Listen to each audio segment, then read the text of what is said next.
Sarge Frank Tarantino of DEA New York, and ASAC Michael Alfonso of HSI.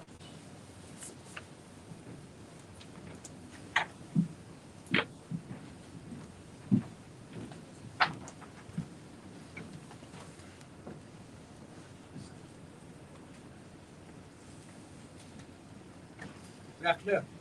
Thank you all for coming. Are we good to go?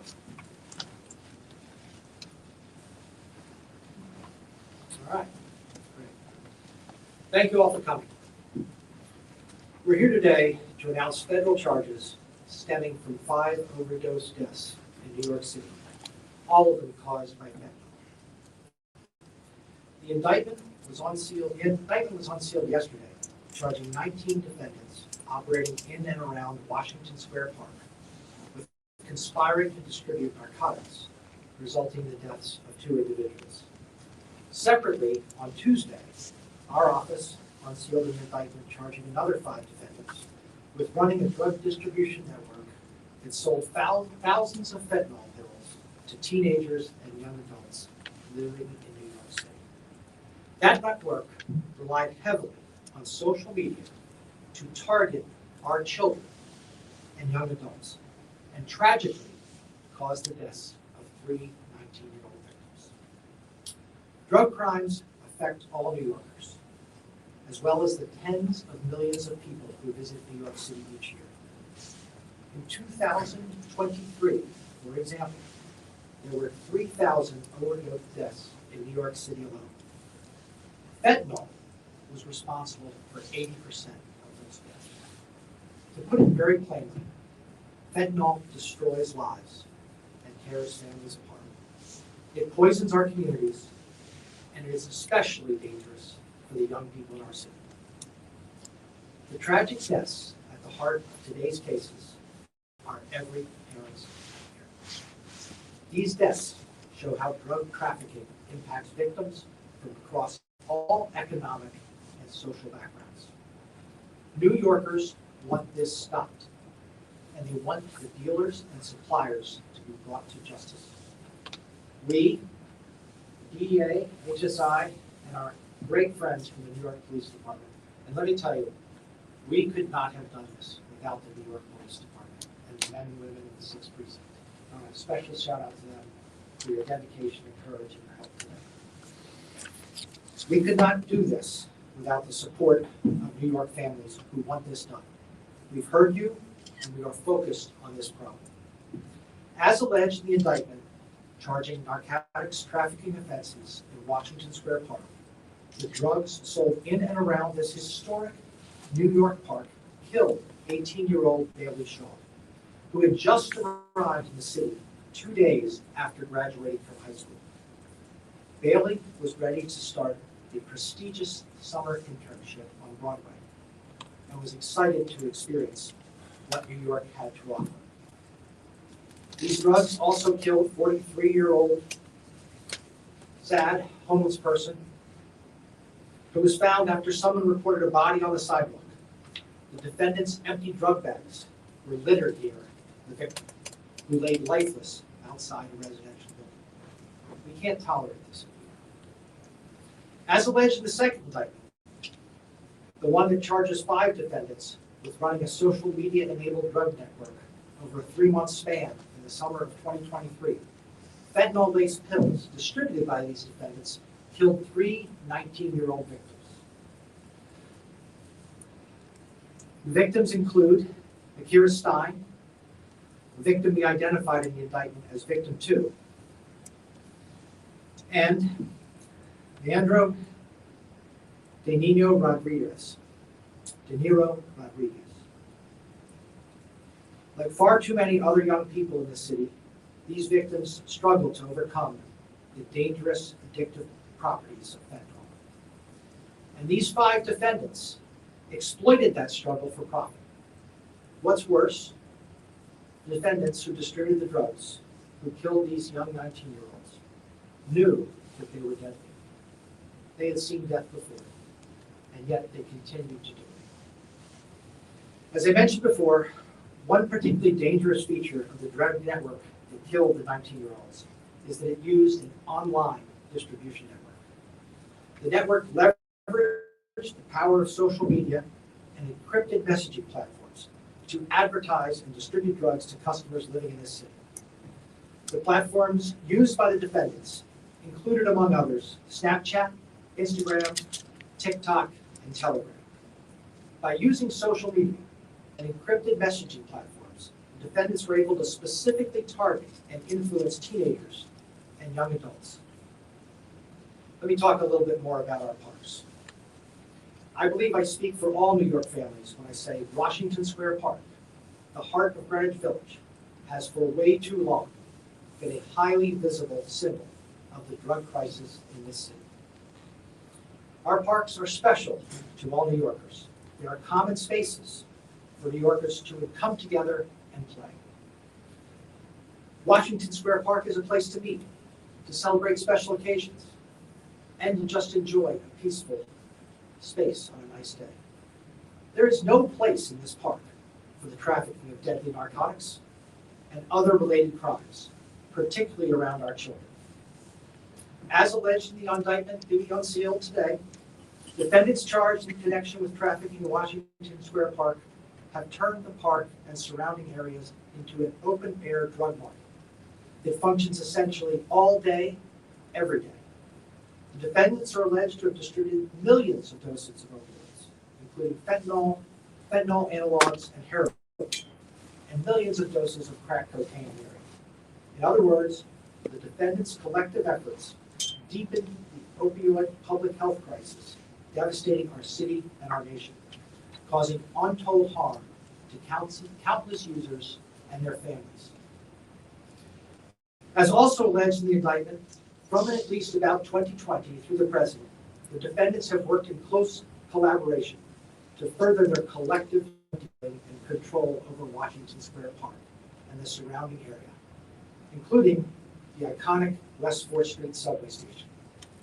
They often work together, steering customers to each other and sharing sources of supply, as well as coordinating responses to law enforcement operations and keeping each other informed to avoid the police. They also made sure that rival dealers could not disturb the control that they had over deadly drug sales in Washington Square Park. The indictment details that these defendants charged yesterday have been arrested over 80 times, some of them over half a dozen times. Many of these arrests are for dealing drugs in and around the very park.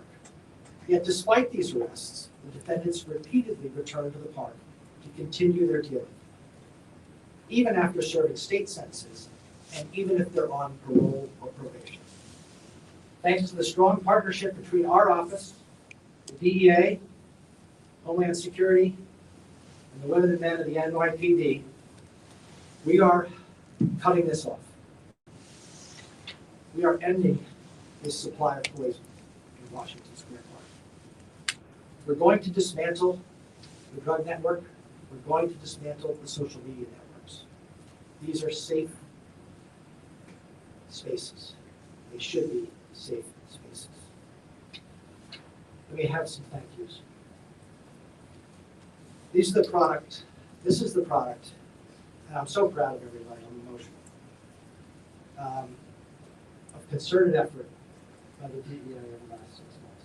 Concerted effort with the NYPD and with the families of the victims that I mentioned. Those victims' families have the courage to come forward and help us because they mourn for their loved ones, but they don't want to see this happen again. And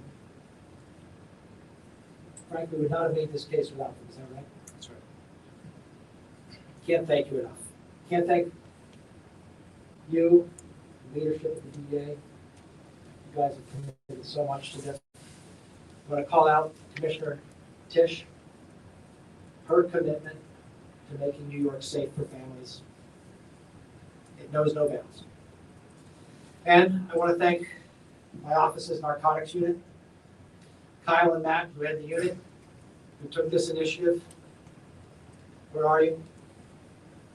Hiding in the back, as always, getting all the work done. Remy Gauchard, William Kindler, Matthew King, Adam Margulies, Dana McCann, and Lauren Phillips all worked around the clock to bring this case. Now, Frank, I'm going to turn this over to you. And again, I want to thank the victims' families for their courage in helping us make this important case.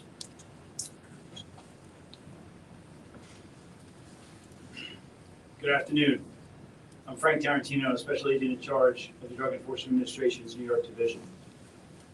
Today's successful enforcement operation in Washington Square Park is a direct result of the teamwork, dedication, and commitment of the United States Attorney's Office, Southern District of New York, the New York City Police Department, and the Drug Enforcement Administration to keep New York City healthy and safe. The relentless pursuit of justice to hold those accountable for poisoning our citizens is what best defines the Drug Enforcement Administration New York Division.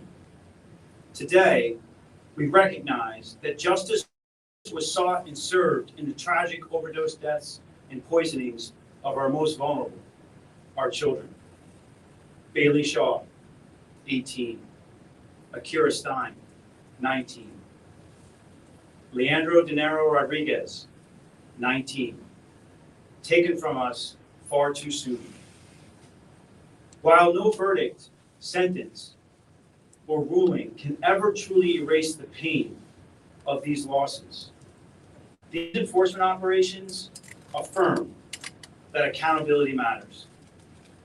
Today, after a 16-month-long investigation into the park and a 27-month-long investigation into the Percocet Princess, we're able to provide these families, Issa Cato and Daniel Shaw, Barbara Sicaranza and Chris Stein, and their daughter Valley, Drina Dinero and Carlos Rodriguez, some answers to their long-awaited question: why? These cases remind us that every overdose death and poisoning is not just a statistic. It's a son, a daughter, a friend, a promise for the future that has been cut short. Behind every number is a grieving family, a community left with questions, and a call for action. The justice served in these cases brings a measure of closure, but it must also fuel our collective determination to confront the fentanyl crisis with urgency, compassion, and it's something that we have to focus on every single day. We must do more. Our responsibility does not end in the prison cell or the courtroom. It extends to prevention, education, treatment, and the unwavering support of those still struggling.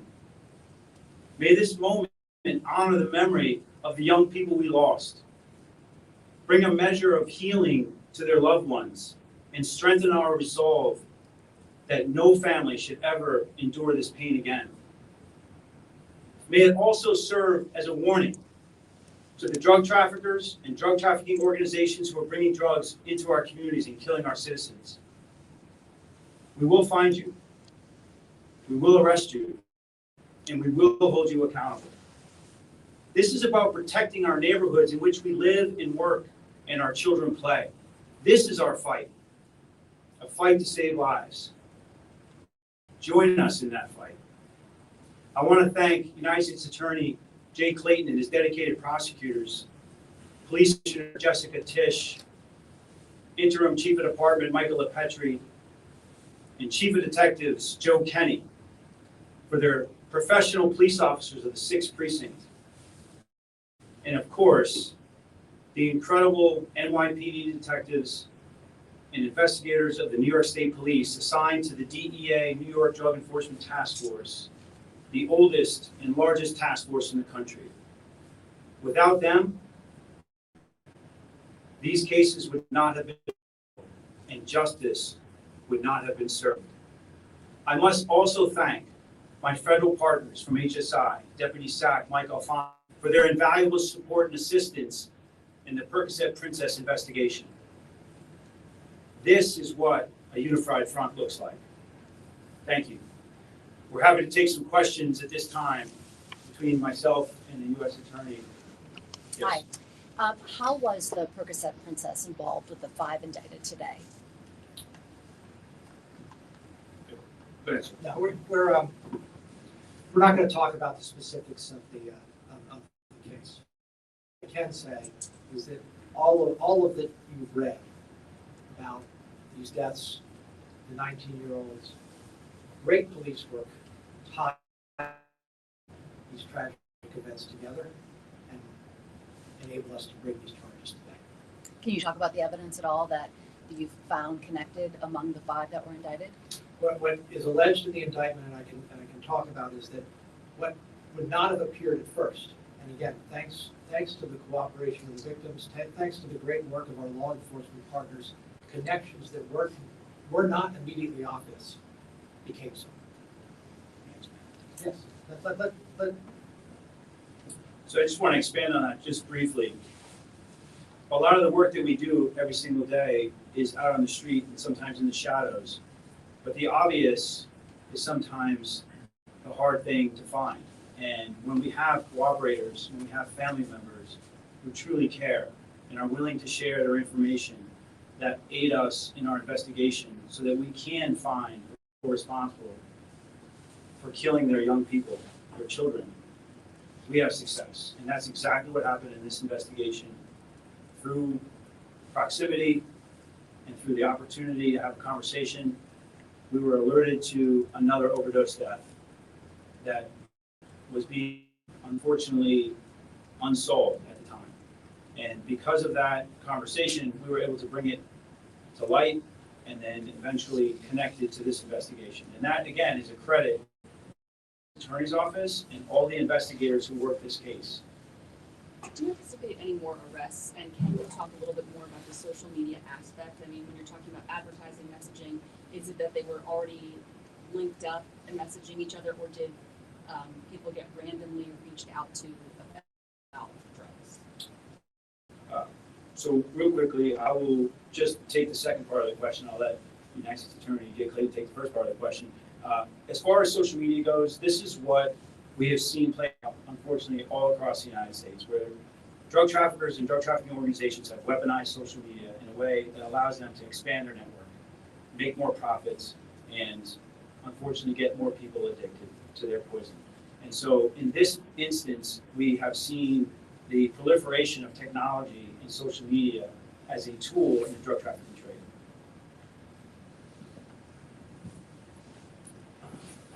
Agreed. The key elements for crime are money and communications, and social media greatly enables the coordination around communications and money for crimes of this type. To your question of additional arrests, this investigation, both of these investigations are ongoing. Mr. Tarantino, you spoke specifically about the family members who were involved in helping you. Have you had any conversations with the De Niro Rodriguez family or the Stein family in the wake of these arrests, and is there anything you can share with us about their sentiments? So I want to be very clear about this. We are very focused on bringing to justice anyone who kills any young person with this poison. And so in 2022, we started a task force specifically designed to address mass overdose events, overdose involving young people, and overdoses where there was digital evidence and physical evidence that we could use to prosecute those cases. And we took an approach that is very similar to a homicide investigation. In this instance, we were alerted to this overdose of Leandro De Niro Rodriguez through the Office of the Chief Medical Examiner. And it's that partnership of public health and public safety coming together under that umbrella of that task force that brought us to this investigation. What I can tell you is that much like the other victims and families in these tragedies, we have a dialogue. And in this case, there has been an open dialogue with the families. They have shared their appreciation and their gratitude for all the men and women of the NYPD, the DEA, HSI, the U.S. Attorney's Office. They're grateful that somebody took the time and effort to follow up on their son or daughter's overdose death and poisoning. So there's definitely a sentiment of good feeling, but of course, it's also a very solemn moment because it's a reminder of what they lost. Frank, 10 years ago. Let me follow up on that. One thing that, whether it's HSI, DEA, the New York Police Department, or the Southern District of New York prosecutors that we all know, 100,000 fentanyl deaths nationwide. This touches everybody. Touches every type of family. I don't know a family that doesn't know the pain of an overdose, or the pain of a death.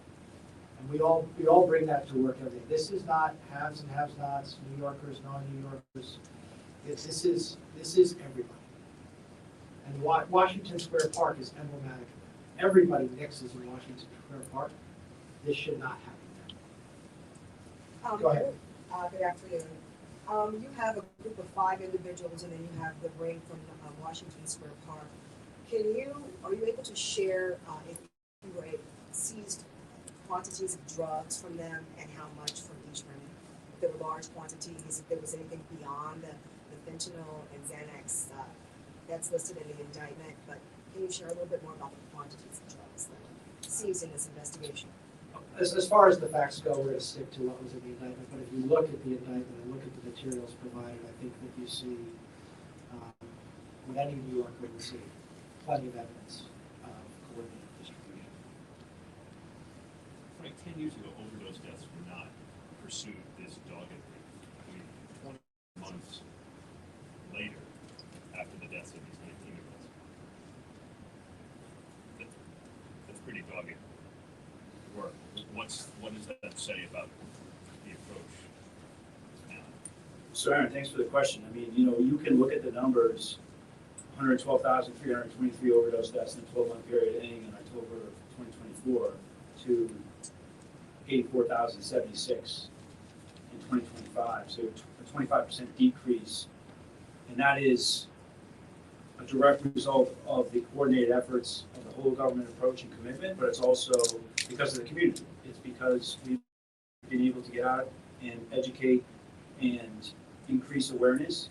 It's also because of the many foundations across the country that are made up of moms and dads that are also championing our message and getting out the information into the communities so that they can make better decisions.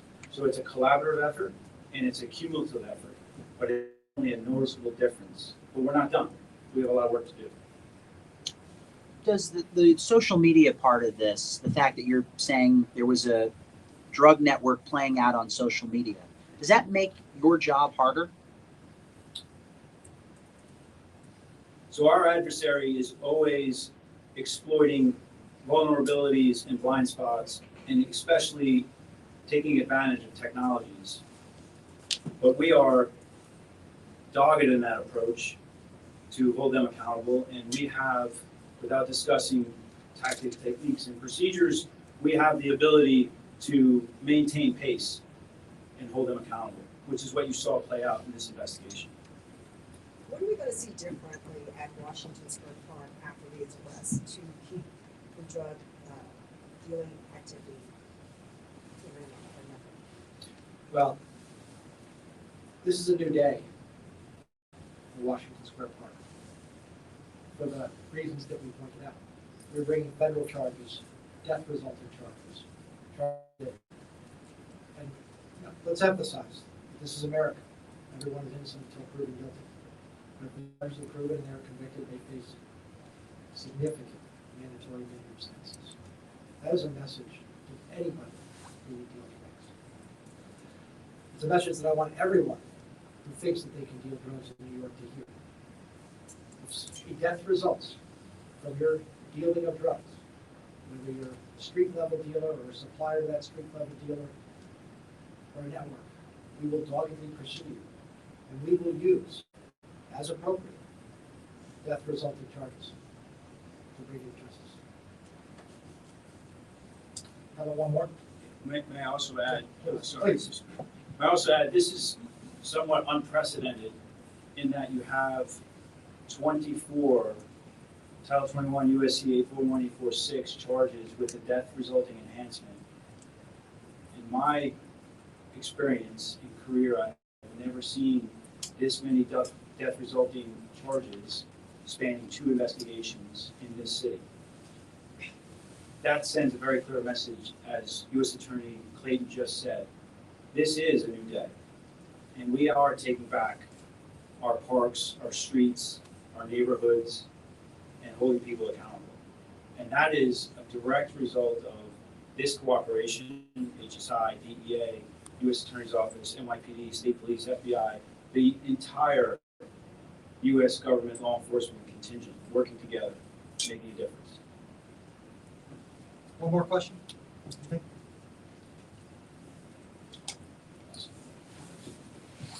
Thank you all. Greatly appreciate it.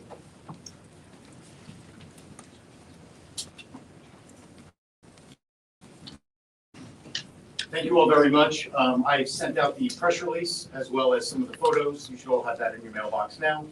Please feel free to reach out at kenneth.m.hino@dea.gov if you have any more questions and need any more information. Thank you very much for coming.